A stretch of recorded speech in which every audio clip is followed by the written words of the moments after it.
Okay, it's day 180, part 3, and I finally feel like Seymour Hersh. I get to quote a high-level State Department source that dealt with Pakistani ISI, so that makes me feel good today. I had dinner last night with this State Department person. They were involved in the USAID program, worked with the top-level people in the Afghan government. They were there in Afghanistan right after the invasion occurred. And so, and also a very good friend, a longtime friend of Steve Feinberg. So it's kind of two in one. The first question I wanted to ask the State Department person, USAID and so forth, was, what do you think of the series so far? And they said, oh, they were an avid watcher of the series, which is always nice. And they said, you've actually underestimated the situation with Pakistani ISI and the folks in Afghanistan.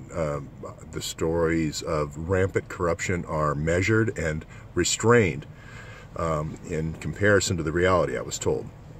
So that's the first thing. There was a couple of funny little vignettes in that conversation. One was when this person was meeting the number 2 person in the Afghani government and asked them to describe what they did.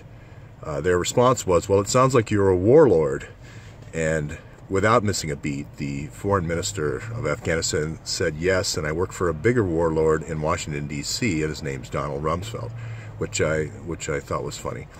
And then, I don't know if this is from a meeting in the Council of Foreign Relations by Steve Feinberg or not, or if it's some other meeting, but apparently Mr. Feinberg was making a weak case for using cruise missiles or some drone attack to open yet another rat line, and someone said, you sound compromised.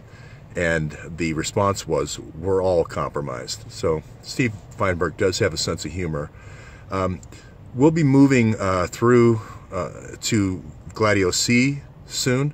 We're going to be talking about Gulen, how Gulen coming in, Javid coming in, different Pakistani ISI coming in around 1999.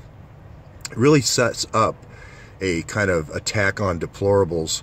Not really attack on Republican or Democrats, but more an attack on establishment versus truth tellers and challengers and those sorts of things, or just plain old competition. So we're going to talk about how the establishment used these outside intelligence agencies to target people that were competitors, journalists, whistleblowers, that sort of thing, really beginning on September 11th, 2001. And the setup was sort of beginning in late 1999, early 2000, in the Clinton administration.